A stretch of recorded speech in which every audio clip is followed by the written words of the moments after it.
ಮಿತ್ರರೇ ನಮಸ್ಕಾರ.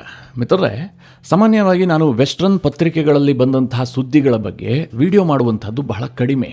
ಯಾಕೆ ಅಂತಂದರೆ ಈ ಪಾಶ್ಚಿಮಾತ್ಯ ಪತ್ರಿಕೆಗಳು ಯಾವುದಾದ್ರೂ ಒಂದು ಪ್ರೊಪಗೆಂಡವನ್ನು ಬಿಲ್ಡ್ ಮಾಡೋದಕ್ಕೋಸ್ಕರವಾಗಿ ವಿಶೇಷ ಆರ್ಟಿಕಲ್ಗಳನ್ನು ಪಬ್ಲಿಷ್ ಮಾಡ್ತಾರೆ.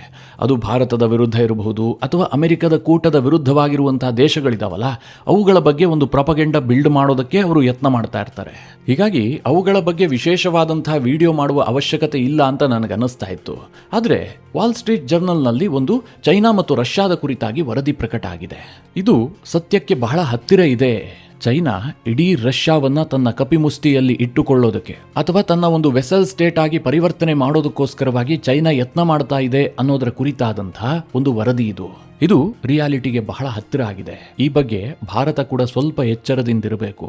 ಚೈನಾದ ವಿಜಯ ಇದೆಯಲ್ಲ, ಇದು ಭಾರತಕ್ಕೆ ಆಪತ್ತು ತರಬಹುದಾದಂತಹ ವಿಚಾರವೂ ಕೂಡ ಹೌದು. ಈ ಆರ್ಟಿಕಲ್ ಎಷ್ಟು ತೀವ್ರವಾಗಿದೆ ಅಂತಂದ್ರೆ ಪುತಿನ್ ಸಾವನ್ನ ಯಾವ ರೀತಿಯಾಗಿ ಎದುರಿಸಬೇಕು ಅಂತ ಚೈನಾ ತಯಾರಾಗ್ತಾ ಇದೆಯಂತೆ. ಬಹಳ ಇಂಟ್ರೆಸ್ಟಿಂಗ್ ವಿಚಾರಗಳಿದ್ದಾವೆ. ಹೇಗಿದ್ದ ರಷ್ಯಾ ಇವತ್ತು ಚೈನಾ ಮುಂದೆ ಹೇಗಾಗಿದೆ, ಈ ಪರಿಸ್ಥಿತಿಗೆ ಏನು ಕಾರಣ, ಪುತಿನ್ರ ಮಹಾ ಸಾಮ್ರಾಜ್ಯ ಪತನಗೊಳ್ತಾ ಇರೋದು ಹೇಗೆ, ಇದೆಲ್ಲದರ ಬಗ್ಗೆ ಬಹಳ ವಿವರವಾಗಿದೆ. ಬಹಳ ಇಂಟ್ರೆಸ್ಟಿಂಗ್ ಆದಂಥ ಒಂದು ಆರ್ಟಿಕಲ್. ಜಿಯೋಪೊಲಿಟಿಕಲಿ ಇದಕ್ಕೆ ಸಾಕಷ್ಟು ಮಹತ್ವ ಕೂಡ ಇದೆ. ಈ ಬಗ್ಗೆ ಭಾರತದ ಆ್ಯಂಗಲ್ ಅನ್ನು ಸೇರಿಸ್ಕೊಂಡು ನಿಮಗೆ ವಿವರವಾಗಿ ತಿಳಿಸ್ಕೊಡುವಂತಹ ಪ್ರಯತ್ನ ಮಾಡ್ತೀನಿ. ನೀವು ಈ ವಿಡಿಯೋನ ಕೊನೆವರೆಗೂ ಮಿಸ್ ಮಾಡದೆ ನೋಡಿ. ಈ ಆರ್ಟಿಕಲ್ನ ಹೆಡ್ಡಿಂಗ್ ಇದೆಯಲ್ಲ, ಇದೇ ಬಹಳ ಕ್ಯಾಚಿ ಆಗಿದೆ. ಒಂದು ಕಾಲದಲ್ಲಿ ಕ್ಸಿ ಜಿನ್ಪಿಂಗ್ ರಷ್ಯಾದ ಅಧ್ಯಕ್ಷ ಪುತಿನ್ರನ್ನ ತನ್ನ ಆದರ್ಶ ಅಂತ ಕರೆದಿದ್ರು. ಆದ್ರೆ ಈಗ ಚೈನಾದ ಮುಂದೆ ರಷ್ಯಾ ಬೇಡಿಕೆ ಇಡುವಂತಹ ಸ್ಥಿತಿಗೆ ಬಂದಿದೆ. ರಷ್ಯಾದ ಅಗತ್ಯವಾದಂತಹ ಅನಿಲ ಒಪ್ಪಂದವನ್ನ ಚೈನಾ ಕಾಯಿಸ್ತಾ ಇದೆ. ಹೀಗಂತ ವಾಲ್ ಸ್ಟ್ರೀಟ್ ಜರ್ನಲ್ ತನ್ನ ಆರ್ಟಿಕಲ್ನ ಹೆಡ್ಲೈನ್ ಅನ್ನ ಕೊಟ್ಟಿದೆ. ಹೌದಾ, ಕ್ಸಿ ಜಿನ್ಪಿಂಗ್ ಪುತಿನ್ರನ್ನ ರೋಲ್ ಮಾಡಲ್ ಅಂತ ಕರೆದಿದ್ರಾ ಕೇಳಿದ್ರೆ ಖಂಡಿತವಾಗ್ಲೂ ಹೌದು. ಕ್ಸಿ ಜಿನ್ಪಿಂಗ್ 2013ರಲ್ಲಿ ಚೈನಾದಲ್ಲಿ ಅಧಿಕಾರಕ್ಕೆ ಬರ್ತಾರೆ. ಆ ಸಂದರ್ಭದಲ್ಲಿ ಕ್ಸಿ ಜಿನ್ಪಿಂಗ್ ಏನು ಅಂತಹ ಮಹತ್ವ ಇರಲಿಲ್ಲ. ಗ್ಲೋಬಲ್ ಲೆವೆಲ್ನ ಲೀಡರ್ ಕೂಡ ಅವರು ಆಗಿರಲಿಲ್ಲ. ಕ್ಸಿ ಜಿನ್ಪಿಂಗ್ ಅಧಿಕಾರಕ್ಕೆ ಬರ್ತಿದ್ದ ಹಾಗೆ ಅವರ ಮೊಟ್ಟ ಮೊದಲ ಪ್ರವಾಸ ಮಾಸ್ಕೋನೇ ಆಗಿತ್ತು. ಅಂದ್ರೆ ಅವರು ರಷ್ಯಾಗೆ ಹೋಗಿದ್ರು, ಪುತಿನ್ರನ್ನ ಭೇಟಿಯಾಗಿದ್ರು.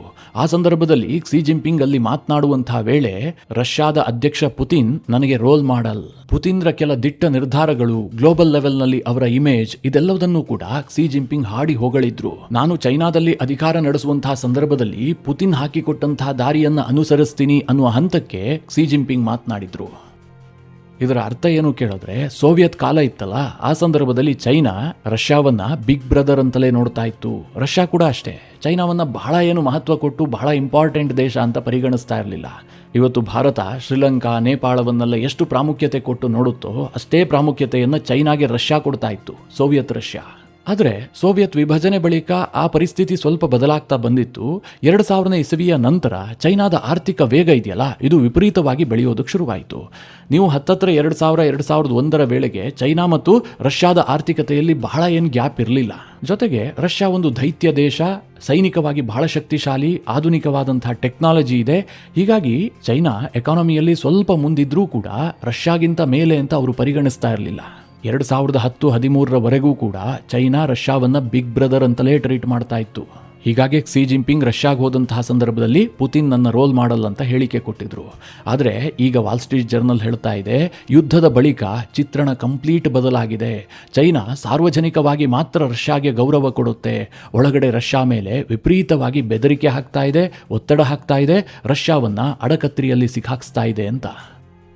ಹೌದಾ, ಇದನ್ನೆಲ್ಲ ನಂಬಬಹುದಾ? ರಷ್ಯಾ ಮತ್ತು ಚೈನಾದ ಸಂಬಂಧ ಇವತ್ತಿಗೂ ಕೂಡ ಚೆನ್ನಾಗಿ ಕಾಣಿಸ್ತಾ ಇದೆ. ಪುತಿನ್ ಚೈನಾಗ್ ಬರ್ತಾರೆ, ಚೈನಾ ಅಧ್ಯಕ್ಷ ರಷ್ಯಾಗೆ ಹೋಗ್ತಾರೆ, ಇಬ್ಬರ ನಡುವೆ ಬಹಳ ಬಾಂಧವ್ಯ ಎದ್ದು ಕಾಣ್ತಾ ಇದೆ. ಸುಮ್ಮನೆ ಅಮೆರಿಕದ ಪತ್ರಿಕೆಗಳು ಈ ರೀತಿಯಾಗಿ ಎರಡೂ ದೇಶಗಳ ನಡುವೆ ಕಂದಕ ಸೃಷ್ಟಿಸೋದಕ್ಕೋಸ್ಕರವಾಗಿ ಆರ್ಟಿಕಲ್ ಪಬ್ಲಿಷ್ ಮಾಡ್ತಾ ಇದ್ದಾವೆ ಅಂತ ಕೆಲವರಿಗೆ ಅನ್ನಿಸಬಹುದು. ಆದರೆ ಈ ವರದಿಯ ವಿಚಾರದಲ್ಲಿ ಬಹಳ ಸತ್ಯ ಇದೆ. ಸದ್ಯ ರಷ್ಯಾವನ್ನ ಯಾವ ರೀತಿಯಾಗಿ ತನ್ನ ಕಪಿಮುಷ್ಟಿಗೆ ತೆಗೆದುಕೊಳ್ಳೋದಕ್ಕೆ ಚೈನಾ ಯತ್ನ ಮಾಡ್ತಾ ಇದೆ ಕೇಳಿದ್ರೆ, ನಿಮಗೆಲ್ಲ ಗೊತ್ತಿರುವ ಹಾಗೆ ಯುದ್ಧದ ಬಳಿಕ ರಷ್ಯಾದ ಆರ್ಥಿಕತೆ ಬಹಳ ಒತ್ತಡಕ್ಕೊಳಗಾಗಿದೆ. ಯಾವ ಪರಿಸ್ಥಿತಿ ಅಂತ ಊಹೆ ಮಾಡೋದಕ್ಕೂ ಸಾಧ್ಯ ಇಲ್ಲ. ಅಮೆರಿಕದ ವಿಪರೀತವಾದಂತಹ ಸ್ಯಾಂಕ್ಷನ್ಸ್ಗಳು, ಜೊತೆಗೆ ಯುರೋಪ್ನ ಸ್ಯಾಂಕ್ಷನ್ಸ್ಗಳು. ರಷ್ಯಾ ನೋಡೋದಕ್ಕೆ ಬಹಳ ದೊಡ್ಡ ದೇಶ ಆಗಿರಬಹುದು, ನ್ಯಾಚುರಲ್ ರಿಸೋರ್ಸ್ ವಿಪರೀತವಾಗಿರಬಹುದು. ಆದರೆ ರಷ್ಯಾದ ಆರ್ಥಿಕತೆಗೆ ಬಹಳ ದೊಡ್ಡ ಕೊಡುಗೆ ಕೊಡ್ತಾ ಇದ್ದಿದ್ದು ಅಲ್ಲಿನ ನ್ಯಾಚುರಲ್ ಗ್ಯಾಸ್ ಮತ್ತು ತೈಲ ಸಂಪತ್ತು. ಇದನ್ನ ರಷ್ಯಾ ಯುರೋಪ್ಗೆ ಎಕ್ಸ್ಪೋರ್ಟ್ ಮಾಡ್ತಾ ಇತ್ತು, ಅದರಿಂದ ವಿಪರೀತವಾಗಿ ಹಣ ಬರ್ತಾ ಇತ್ತು, ರಷ್ಯಾ ನಡೀತಾ ಇತ್ತು. ಆದರೆ ಯುರೋಪ್ ಈಗ ಅದನ್ನು ಬ್ಯಾನ್ ಮಾಡಿ ಕುಳಿತಿದೆ. ರಷ್ಯಾದ ನ್ಯಾಚುರಲ್ ಗ್ಯಾಸ್ಗೆ ಹೊಸ ಮಾರುಕಟ್ಟೆಯ ಅವಶ್ಯಕತೆ ಉಂಟಾಗಿದೆ. ಸಿಂಪಲ್ ಆಗಿ ಒಂದು ಉದಾಹರಣೆ ಕೊಡಬೇಕು ಅಂತಂದ್ರೆ 2018ರ ವೇಳೆಗೆ ರಷ್ಯಾ ಒಂದು ವರ್ಷಕ್ಕೆ ಹತ್ತತ್ರ 8,000 ಕ್ಯೂಬಿಕ್ ಬಿಲಿಯನ್ ಫೀಟ್ನಷ್ಟು ನ್ಯಾಚುರಲ್ ಗ್ಯಾಸ್ ಅನ್ನ ಎಕ್ಸ್ಪೋರ್ಟ್ ಮಾಡ್ತಾ ಇತ್ತು. ಇದರಲ್ಲಿ 7,000 ಬಿಲಿಯನ್ ಕ್ಯೂಬಿಕ್ ಫೀಟ್ ಗ್ಯಾಸ್ ಎಲ್ಲಿಗೆ ಹೋಗ್ತಾ ಇತ್ತು ಕೇಳಿದ್ರೆ ಯುರೋಪ್ಗೆ ಹೋಗ್ತಾ ಇತ್ತು.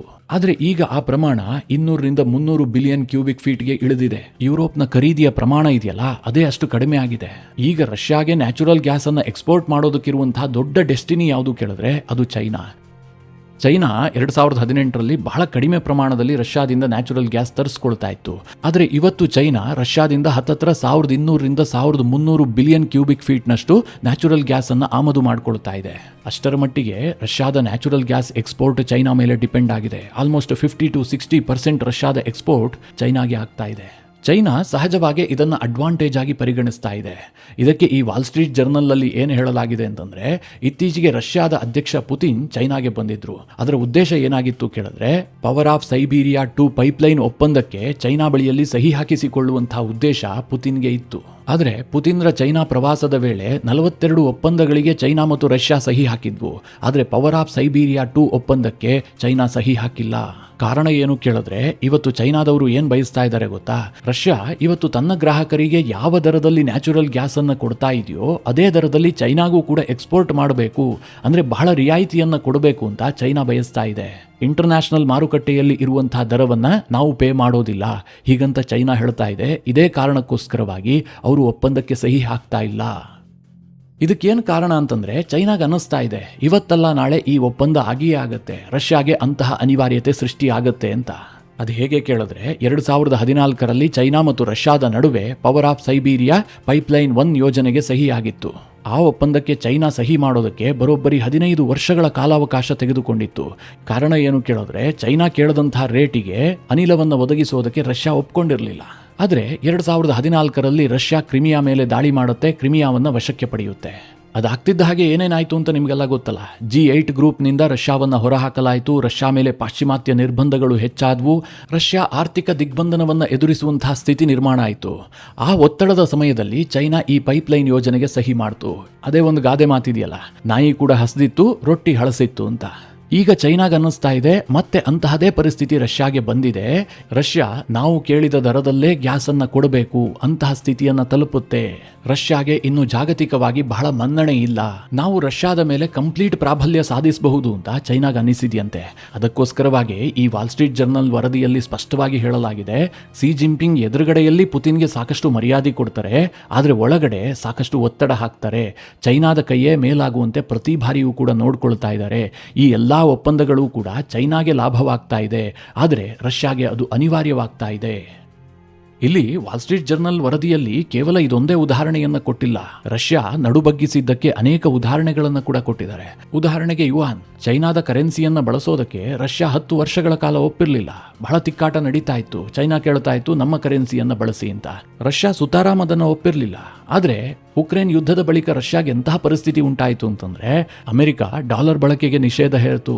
ರಷ್ಯಾಗೆ ಚೈನಾದ ಯುವಾನ್ ಅನ್ನ ಬಿಟ್ಟರೆ ಗತಿ ಇಲ್ಲ ಅನ್ನುವಂತಹ ಪರಿಸ್ಥಿತಿ ಬಂತು. ಹೇಗೆ ಚೈನಾ ಮತ್ತು ರಷ್ಯಾದ ಪರಿಸ್ಥಿತಿ ಬದಲಾಗಿದೆ ಅಂತಂದ್ರೆ, 2013ರ ವೇಳೆಗೆ ಚೈನಾ ರಷ್ಯಾಗೆ ಇಂಪಾರ್ಟೆಂಟ್ ದೇಶ ಆಗಿರಲಿಲ್ಲ. ರಷ್ಯಾದ ಒಟ್ಟಾರೆ ವ್ಯಾಪಾರದಲ್ಲಿ ಚೈನಾದ ಪಾಲಿದ್ದು ಕೇವಲ 10% ಮಾತ್ರ. ಇವತ್ತು ಅದು 40%ಗೆ ಏರಿದೆ. ಹೀಗಾಗಿ ನಿಧಾನವಾಗಿ ಚೈನಾ ರಷ್ಯಾದ ಮೇಲೆ ತನ್ನ ಕಂಟ್ರೋಲ್ ಅನ್ನು ಸಾಧಿಸ್ತಾ ಇದೆ. ಎರಡೂ ದೇಶಗಳ ನಡುವೆ ಮೇಲ್ನೋಟಕ್ಕೆ ಎಲ್ಲವೂ ಚೆನ್ನಾಗಿ ಕಾಣ್ತಾ ಇದೆ, ಆದರೆ ಒಳಗೊಳಗೆ ಯಾವುದೂ ಕೂಡ ಸರಿಯಾಗಿಲ್ಲ. ಪುತಿನ್ ಉತ್ತರ ಕೊರಿಯಾದ ಕಿಮ್ ಜಾಂಗ್ ಉನ್ ಜೊತೆಗೆ ತುಂಬಾ ಚೆನ್ನಾಗಿದ್ದಾರೆ, ಅದು ಕೂಡ ಚೈನಾಗೆ ಹಿಡಿಸ್ತಾ ಇಲ್ಲ. ಯಾಕೆ ಅಂತಂದ್ರೆ ಉತ್ತರ ಕೊರಿಯಾಗೆ ಮಿತಿಮೀರಿದಂತಹ ಮಿಲಿಟರಿ ಸಪೋರ್ಟ್ ಮಾಡುವಂತಹದ್ದು ಯಾವತ್ತಿದ್ರೂ ಕೂಡ ನಮಗೆ ತೊಂದರೆ ಆಗತ್ತೆ.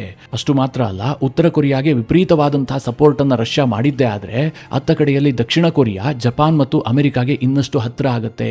ಇದು ನಮಗೆ ಭದ್ರತಾ ಥ್ರೆಟ್ಟನ್ನು ತರುತ್ತೆ ಅಂತ ಹೇಳ್ಬಿಟ್ಟು ಚೈನಾಗೆ ಅನ್ನಿಸ್ತಾ ಇದೆ. ಹೀಗಾಗಿ ಈ ವಿಚಾರದಲ್ಲೂ ಕೂಡ ಪುತಿನ್ಗೆ ಕ್ಸಿ ಜಿನ್ಪಿಂಗ್ ಒತ್ತಡ ಹಾಕ್ತಾ ಇದ್ದಾರೆ. ಇದರ ಜೊತೆಗೆ ವಾಲ್ ಸ್ಟ್ರೀಟ್ ಜರ್ನಲ್ ವರದಿ ಇನ್ನೊಂದು ಸ್ಫೋಟಕ ಸತ್ಯವನ್ನು ಹೇಳ್ತಾ ಇದೆ. ಸದ್ಯದ ಪರಿಸ್ಥಿತಿಯನ್ನು ನೋಡಿದ್ರೆ ಚೈನಾ ಪುತಿನ್ ಇಲ್ಲದಂತಹ ರಷ್ಯಾಗೆ ಈಗಲೇ ತಯಾರಿಯನ್ನು ಮಾಡಿಕೊಳ್ತಾ ಇದೆ. ಸದ್ಯ ಮಿತ್ರರೇ, ಎಲ್ಲಾ ಲಕ್ಷಣಗಳನ್ನು ನೋಡಿದ್ರೆ ಪುತಿನ್ ಯುಗ ಅಂತ್ಯ ಆಗುವ ಹಂತಕ್ಕೆ ಬಂದಿದೆ. ಪುತಿನ್ ಬಹಳ ಕಾಲ ರಷ್ಯಾವನ್ನ ಆಳ್ತಾರೆ ಅಂತ ಹೇಳೋದಕ್ಕೆ ಸಾಧ್ಯ ಇಲ್ಲ. ಇವತ್ತು ರಷ್ಯಾದ ಆರ್ಥಿಕತೆ ಕೊಲ್ಯಾಪ್ಸ್ ಆಗಿದೆ. ವಿಪರೀತವಾದಂತಹ ಆರ್ಥಿಕ ನಿರ್ಬಂಧಗಳ ಕಾರಣದಿಂದಾಗಿ ರಷ್ಯಾದ ಕಂಪನಿಗಳು ಸೊರಗಿ ಹೋಗ್ತಾ ಇದ್ದಾವೆ. ರಷ್ಯಾದಲ್ಲಿ ಉದ್ಯೋಗ ಸಮಸ್ಯೆ ಉಂಟಾಗ್ತಾ ಇದೆ. ರಷ್ಯಾದ ಎಕ್ಸ್ಪೋರ್ಟ್ ವರ್ಷದಿಂದ ವರ್ಷಕ್ಕೆ ಕಡಿಮೆ ಆಗ್ತಾ ಇದೆ. ಹೀಗಾಗಿ ದೇಶದ ಒಳಗೂ ಕೂಡ ಪುತಿನ್ ಮೇಲೆ ಒಂದು ಸಹಜ ಒತ್ತಡ ಕ್ರಿಯೇಟ್ ಆಗ್ತಾ ಇದೆ. ಈ ಕಾರಣದಿಂದಾಗಿ ಪುತಿನ್ ಯಾವಾಗ ಬೇಕಾದರೂ ಅಧಿಕಾರದಿಂದ ಇಳಿಬಹುದು ಅಥವಾ ರಷ್ಯಾದಲ್ಲಿ ಒಂದು ಕ್ರಾಂತಿಯೇ ಆಗಿಬಿಡಬಹುದು. ಅಂತಹ ಪರಿಸ್ಥಿತಿಯನ್ನ ಎದುರಿಸೋದಕ್ಕೆ ಚೈನಾ ಸಿದ್ಧ ಆಗ್ತಾ ಇದೆಯಂತೆ. ಅಂದ್ರೆ ಮುಂದೆ ಬರುವಂತಹ ಹೊಸ ನಾಯಕ ನಮ್ಮ ಕಪಿಮುಷ್ಟಿಯಲ್ಲಿರಬೇಕು. ಪುತಿನ್ ಎಷ್ಟೇ ಆದರೂ ಕೂಡ ಸ್ವಲ್ಪ ಪವರ್ಫುಲ್ ನಾಯಕನೇ. ಈಗ ರಷ್ಯಾಗೆ ಹಿನ್ನಡೆ ಆಗಿರಬಹುದು, ಆರ್ಥಿಕತೆ ಬಿದ್ದಿರಬಹುದು, ವಿಪರೀತವಾದಂತಹ ನಿರ್ಬಂಧಗಳಿರಬಹುದು, ರಷ್ಯಾಗೆ ಚೈನಾ ಅನಿವಾರ್ಯ ಅಂತ ಅನ್ನಿಸ್ತಾ ಇರಬಹುದು. ಆದರೂ ಕೂಡ ಪುತಿನ್ಗೆ ಒಂದು ಸ್ವತಃ ಗಟ್ಟಿತನ ಇದೆ. ಇವತ್ತಿಗೂ ಸಹ ಗ್ಲೋಬಲ್ ಲೆವೆಲ್ನಲ್ಲಿ ಪುತಿನ್ ತನ್ನ ಇಮೇಜ್ ಅನ್ನ ಒಂದು ಹಂತಕ್ಕೆ ಉಳಿಸ್ಕೊಂಡಿದ್ದಾರೆ. ಆದರೆ ರಷ್ಯಾದಲ್ಲಿ ಹೊಸದಾಗಿ ಬರ್ತಾನಲ್ಲ ನಾಯಕ, ಆತನಿಗೆ ಈ ಇಮೇಜ್ ಇರಬಾರ್ದು. ಆತ ಮೊದಲಿನಿಂದಲೂ ಕೂಡ ಚೈನಾಗೆ ಕೈ ಮುಗಿಯುವಂತಹ ನಾಯಕ ಆಗಿರಬೇಕು. ಅಂದ್ರೆ ಮುಂಬರುವಂತಹ ದಿನಗಳಲ್ಲಿ ರಷ್ಯಾವನ್ನ ಒಂದು ದೊಡ್ಡ ಪಾಕಿಸ್ತಾನ ಇಲ್ಲ ಒಂದು ದೊಡ್ಡ ಲಾವೋಸ್ ಮಾಡೋದಕ್ಕೋಸ್ಕರವಾಗಿ ಚೈನಾ ಯತ್ನ ಮಾಡ್ತಾ ಇದೆ. ಹೀಗಂತ ವಾಲ್ ಸ್ಟ್ರೀಟ್ ಜರ್ನಲ್ ವರದಿಯಲ್ಲಿ ಹೇಳಲಾಗಿದೆ. ನಿಮಗೀಗ ಪ್ರಶ್ನೆ ಬಂದಿರಬಹುದು, ರಷ್ಯಾವನ್ನ ಪಾಕಿಸ್ತಾನ ಮಾಡೋದು ಅಂತಂದ್ರೆ ಏನು ಅಥವಾ ಲಾವೋಸ್ ಮಾಡೋದು ಅಂತಂದ್ರೆ ಏನು ಅಂತ. ಇವತ್ತು ಪಾಕಿಸ್ತಾನ ಏನು? ಚೈನಾದ ಒಂದು ವೆಸಲ್ ಸ್ಟೇಟ್. ಕೆಲವೊಮ್ಮೆ ಡೌಟ್ ಬರುತ್ತೆ, ಅದು ಚೈನಾದ ವೆಸಲ್ ಸ್ಟೇಟೋ ಅಥವಾ ಅಮೆರಿಕದ ವೆಸಲ್ ಸ್ಟೇಟೋ ಅಂತ. ಅಷ್ಟರ ಮಟ್ಟಿಗೆ ಪಾಕಿಸ್ತಾನಕ್ಕೆ ಯಾವುದೇ ರೀತಿಯಲ್ಲೂ ಒಂದು ಗ್ಲೋಬಲ್ ಲೆವೆಲ್ನಲ್ಲಿ ಸ್ಥಾನಮಾನ ಇಲ್ಲ. ನೀವು ಪಾಕಿಸ್ತಾನದ ಕಿವಿ ಹಿಂಡಬೇಕು ಅಂತಂದ್ರೆ ಚೈನಾಗೆ ಹೇಳಿದ್ರೆ ಸಾಕು. ಚೈನಾ ಒಂದು ಗೆರೆ ಎಳೆದು ಬಿಟ್ರೆ ಪಾಕಿಸ್ತಾನ ಅದನ್ನು ದಾಟೋದೇ ಇಲ್ಲ. ಅಷ್ಟರ ಮಟ್ಟಿಗೆ ಪಾಕಿಸ್ತಾನ ಚೈನಾಗೆ ಅಡಿಯಾಳು. ಇದನ್ನೇ ಜಿಯೋಪೊಲಿಟಿಕ್ಸ್ನಲ್ಲಿ ವೆಸಲ್ ಸ್ಟೇಟ್ ಅಂತ ಕರೆಯಲಾಗುತ್ತೆ. ಹಾಗೆ ಲಾವೋಸ್ ಕೂಡ ಅಷ್ಟೇ. ಅದಕ್ಕೆ ಈ ವಾಲ್ ಸ್ಟ್ರೀಟ್ ಜರ್ನಲ್ ವರದಿಯಲ್ಲಿ ಹೇಳಲಾಗ್ತಾ ಇದೆ, ರಷ್ಯಾವನ್ನ ಒಂದು ದೊಡ್ಡ ಪಾಕಿಸ್ತಾನವನ್ನಾಗಿ ಮಾಡೋದಕ್ಕೆ ಚೈನಾ ಹೊರಟಿದೆ. ಮುಂಬರುವ ದಿನಗಳಲ್ಲಿ ರಷ್ಯಾ ಕೂಡ ಚೈನಾದ ವೆಸಲ್ ಸ್ಟೇಟ್ ಆಗುತ್ತೆ. ಹೀಗಂತ ಈ ಆರ್ಟಿಕಲ್ನಲ್ಲಿ ಅಭಿಪ್ರಾಯ ಪಡಲಾಗಿದೆ. ಆದರೆ ಮಿತ್ರರೇ, ನನಗೆ ಈ ಬಗ್ಗೆ ಸ್ವಲ್ಪ ಡೌಟ್ಗಳಿದ್ದಾವೆ. ನಾನು ಇದನ್ನು ಕಂಪ್ಲೀಟ್ ಆಗಿ ನಂಬೋದಕ್ಕೆ ಹೋಗೋದಿಲ್ಲ. ಪಾಕಿಸ್ತಾನ ಒಂದು ನತದೃಷ್ಟ ದೇಶ. ಅಲ್ಲಿ ನ್ಯಾಚುರಲ್ ರಿಸೋರ್ಸ್ ಇಲ್ಲ, ಅಲ್ಲಿನ ಜನರಿಗೆ ಪ್ರಬುದ್ಧತೆ ಇಲ್ಲ, ಉಗ್ರವಾದದಲ್ಲಿ ಮುಳುಗಿರುವಂತಹ ದೇಶ, ಇಂಟರ್ನಲ್ ಸ್ಟೆಬಿಲಿಟಿ ಇಲ್ಲ. ಅದು ಚೈನಾಗೆ ಅಡಿಯಾಳಾಗಿರೋದು ಬೇರೆ. ಆದರೆ ರಷ್ಯಾ ಪಾಕಿಸ್ತಾನದ ಹಂತಕ್ಕೆ ಯಾವತ್ತೂ ಬರೋದಕ್ಕೆ ಸಾಧ್ಯ ಇಲ್ಲ. ಕಾರಣ ರಷ್ಯಾ ಆರ್ಥಿಕವಾಗಿ ಬಹಳ ದೊಡ್ಡ ದೇಶ ಅಲ್ಲದೇ ಇರಬಹುದು. ಫ್ರಾನ್ಸ್, UK, ಜರ್ಮನಿ ಈ ಎಲ್ಲ ದೇಶಗಳಿಗಿಂತ ಅದರ ಆರ್ಥಿಕತೆ ಕಡಿಮೆ ಇರಬಹುದು. ಆದರೂ ಸಹ ರಷ್ಯಾದ ನ್ಯಾಚುರಲ್ ರಿಸೋರ್ಸ್ ಇದೆಯಲ್ಲ, ಇದು ವಿಪರೀತ ಪ್ರಮಾಣದಲ್ಲಿದೆ.